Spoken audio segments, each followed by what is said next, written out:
ఆ, Telangana rising global summit పేరుతో 2 రోజుల పాటు ఫ్యూచర్ సిటీగా ముఖ్యమంత్రి రేవంత్ రెడ్డి ఆ, తలపెట్టిన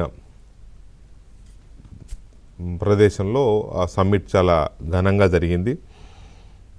ఈ సమ్మిట్కున్న ప్రత్యేకతలు ఏంటంటే, సరే ఓవరాల్గా 2 రోజుల తర్వాత చూస్తే దాదాపు 5.5 లక్షలకు పైబడి పెట్టుబడులకు ఎంఓయూలు కుదుర్చుకున్నారు. వాటిలో దాదాపు అన్ని మంచి కంపెనీలే ఎంఓయూలు కుదుర్చుకున్నాయి.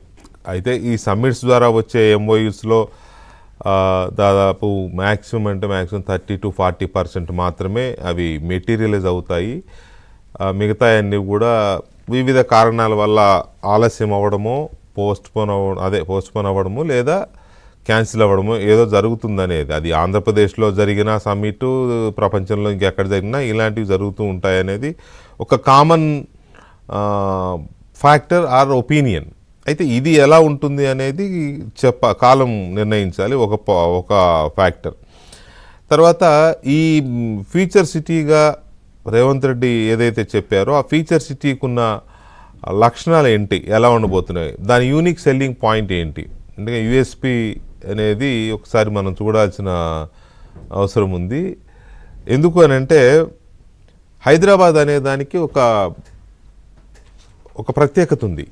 ఈ దేశంలో ఉన్న చాలా నగరాలకు ప్రతి నగరానికి ఒక ప్రత్యేకత ఉంటుంది. డక్కన్ ప్లాటూన్లో ఉన్న హైదరాబాద్కి ఒక గొప్ప విశిష్టత ఉంది. అదేంటి అంటే, ఇది భూకంపాలకు అతీతంగా ఉండే నగరం. ఇది భూకంపాలకు ఒక రకంగా అతీతమనే చెప్పాలి. ఏదో లైట్ మైనర్ ఇది వస్తూ ఉంటుంది ఎప్పుడన్నా, దేశవ్యాప్తంగానో దేశంలో ప్రధాన ప్రాంతాలు వచ్చినప్పుడు ఇక్కడ మైనర్గా కంపిస్తుంది తప్ప అది భూకంపంగా పరిగణించలేనంత, అంటే అంత గొప్ప పీఠభూమి ప్రాంతం ఇది. ఒకటి, వాతావరణం పరంగా చూస్తే ప్రపంచంలో చాలా తక్కువ నగరాల్లో ఇలాంటి వాతావరణ పరిస్థితి ఉంటుంది. సమశీతోష్ణ స్థితులు.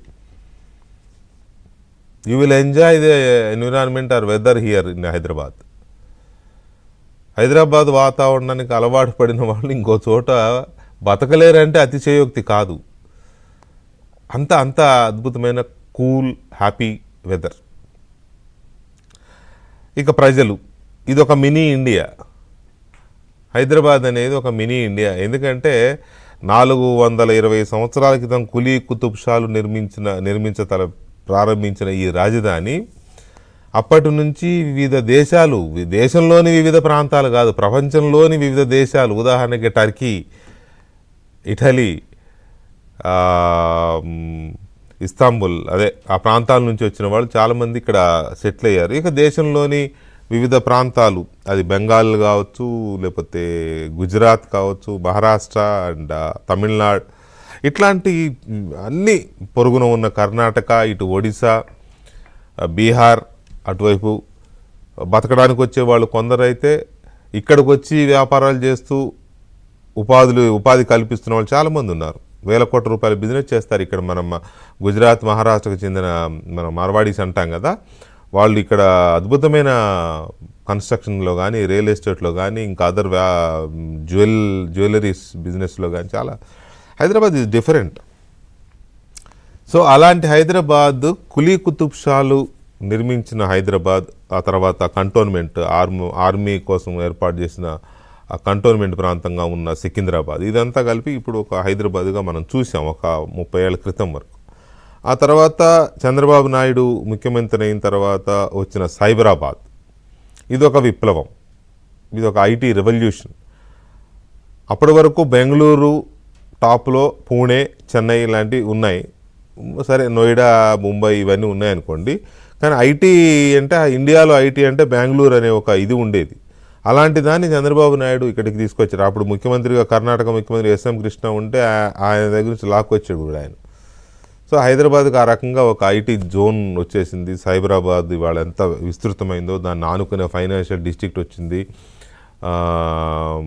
ఇండియన్ స్కూల్ ఆఫ్ బిజినెస్ వచ్చింది, the best business school.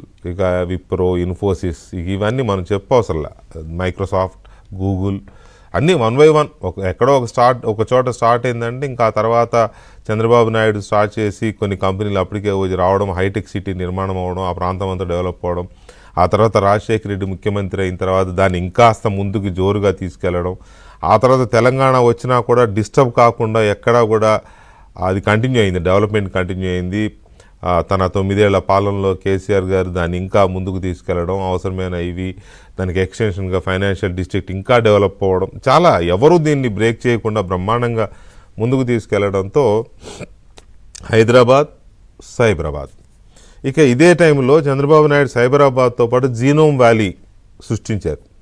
Genome valley అనే దాన్ని చాలామందికి తొలుత అర్థం కాలేదు, కానీ మొన్న కరోనా వచ్చినప్పుడు అర్థమైంది జీనోమ్ వ్యాలీ అంటే ఏంటో. ప్రపంచానికే వ్యాక్సిన్లు అందజేసిన ప్రాంతమైంది హైదరాబాద్ కేవలం జీనోమ్ వ్యాలీ వల్ల. అక్కడున్న పరిశోధనలు, అక్కడున్న ఫార్మా కారిడార్, ఇవన్నీ అది గొప్ప సృష్టి నిజంగా చెప్పాలి అంటే. ఆ టైంలో చంద్రబాబు నాయుడు ముఖ్యమంత్రిగా ఉన్నప్పుడు సృష్టించబడిన వాటిలో 2 గొప్పవి, ఇటు సైబరాబాద్, అటు జీనోమ్ వ్యాలీ. ఆ రెండింటినీ తర్వాత వచ్చిన ప్రభుత్వాలు, రాజశేఖర ప్రభుత్వం కావచ్చు, తెలంగాణ వచ్చాక కేసీఆర్ ప్రభుత్వం కావచ్చు, బ్రహ్మాండంగా కంటిన్యూ చేయడము. ఆ తర్వాత దానికి తగ్గట్టుగా సిటీలో ఫ్లైఓవర్లు, తర్వాత ఇంకా రకరకాల డెవలప్ చేసుకుంటూ దానికి అవసరమైన ఇన్ఫ్రాస్ట్రక్చర్ ఇచ్చుకుంటూ వెళ్ళారు. సో ఇప్పుడు ఫ్యూచర్ సిటీ అనే దాన్ని రేవంత్ రెడ్డి సృష్టిస్తున్నారు. ఈ ఫ్యూచర్ సిటీకి ఉన్న ఈఎస్పీ ఏంటి? ఇది హైదరాబాద్ సైబరాబాద్కి ఎక్స్టెన్షనేనా, లేకపోతే దీనికంటూ ఏమన్నా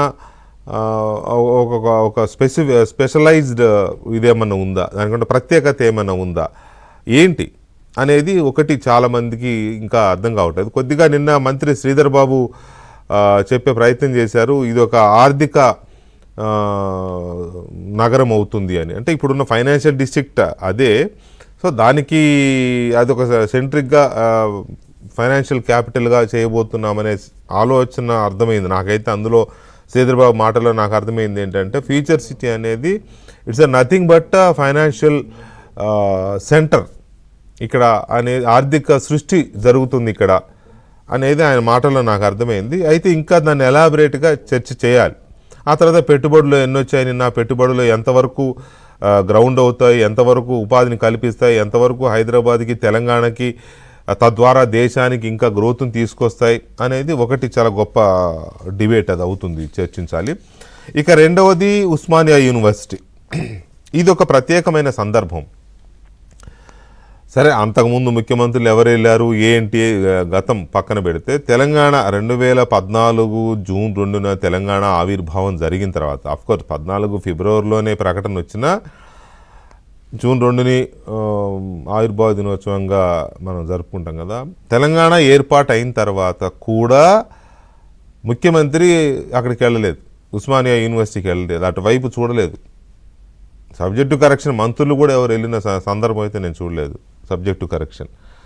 సో అలాంటి సిచ్యువేషన్లో తొలిసారిగా తెలంగాణ ఏర్పాటు అయిన తర్వాత తొలిసారిగా ముఖ్యమంత్రి రేవంత్ రెడ్డి మొన్న ఆగస్టులో విజిట్ చేసి వచ్చారు. ఆ రోజే మళ్ళీ వస్తాను, ఆ రోజు ఒక పెద్ద ప్రకటనతో వస్తానని చెప్పి వచ్చి ఇవాళ వెళ్ళారు. వెళ్లే ముందు 1000 కోట్ల రూపాయలు ఉస్మానియా యూనివర్సిటీ అభివృద్ధి కోసం 1000 కోట్ల రూపాయలు రిలీజ్ చేస్తున్నట్టుగా ప్రభుత్వం ఒక ప్రకటన చేసింది. ఆ తర్వాత ఇవాళ ఆయన వెళ్ళారు, అక్కడ విద్యార్థులతో మాటామంతి కార్యక్రమం, తన ప్రసంగం, డెవలప్మెంటు, రాష్ట్రంలో విద్యాభివృద్ధి, ఉస్మానియా యూనివర్సిటీ యొక్క గొప్పతనం, దాన్ని అభివృద్ధి చేయాల్సిన అవసరం, ఇన్నాళ్ళు ఎందుకు నిర్లక్ష్యం జరిగింది, ఇక ముందు ఏం జరగాలి అనేది. నిజానికి ఉస్మానియా యూనివర్సిటీకి ఉన్న చరిత్ర మాటలతో చెబితే అయ్యేది కాదు. అది ఎంతమంది మేధావుల్ని తయారు చేసింది, ఎంతమంది ఒక రంగం చెప్పాలంటే త్యాగధనుల్ని తయారు చేసింది, ప్రాణాలు అర్పించారు సమాజం కోసం. ఉస్మానియాలో చదువుకుంటుండగానే విప్లవ యోధులుగా తయారైన వాళ్ళు ఉన్నారు. లేకపోతే అలాగే ఇవాళ జాతీయ స్థాయిలో పేరు ప్రఖ్యాతులు గడించిన నాయకులు చాలామందిని మనం చూస్తున్నాం. అది రైట్ సైడ్ కావచ్చు, లెఫ్ట్ సైడ్ కావచ్చు, లెఫ్టిస్టులు ఉన్నారు, రైటిస్టులు ఉన్నారు, అందరినీ తయారు చేసింది అది ఉస్మానియా యూనివర్సిటీ. చాలామంది అంటారు యూనివర్సిటీలు అంటే కేవలం విద్యాలయాలు మాత్రమే కాదు, మేధావుల కర్మాగారాలు అని. ఉస్మానియా యూనివర్సిటీ పర్ఫెక్ట్ యాప్ట్ దానికి. తర్వాత పౌరుషాల పురిటిగడ్డ కూడా అది ఉస్మానియా యూనివర్సిటీ. అలాంటి యూనివర్సిటీలో రేవంత్ రెడ్డి వెళ్తున్నాడు అంటే అడ్డుకుంటారు, లేకపోతే ఇంకేదో జరుగుతుంది అని చాలా ప్రచారాలు జరిగినాయి. కానీ సాఫీగా సాగిపోయింది. అక్కడ ప్రొఫెసర్లు కానీ విద్యార్థులు కానీ ఆయనకి స్వాగతం పలకడం, బ్రహ్మాండంగా సభ జరిగింది, ఆయన ప్రసంగం కూడా జరిగింది. సో తద్వారా ఉస్మానియా యూనివర్సిటీ పర్యటన ద్వారా రేవంత్ రెడ్డి ఏమి హింట్ ఇవ్వదలుచుకున్నారు, ఎలాంటి సందేశం ఇవ్వదలుచుకున్నారు తెలంగాణ సమాజానికి అనేది ఇది కూడా చర్చిద్దాం మనం. అయితే దీంట్లో కొన్ని విమర్శలు అంటే సైడ్లైట్స్ ఏమొస్తున్నాయంటే, కావాలని ఉస్మానియా మీద దృష్టి పెట్టాడు, మిగతా యూనివర్సిటీలను నిర్లక్ష్యం చేస్తున్నాడు అని బీఆర్ఎస్ వైపు నుంచి వస్తున్న విమర్శలు. అలాగనే హరీష్ రావు గారు ఇవాళ ఒక స్టేట్మెంట్ చేశారు, రేవంత్ రెడ్డి బ్రహ్మాండమైన షో చేశాడు ఉస్మానియా యూనివర్సిటీలో అని.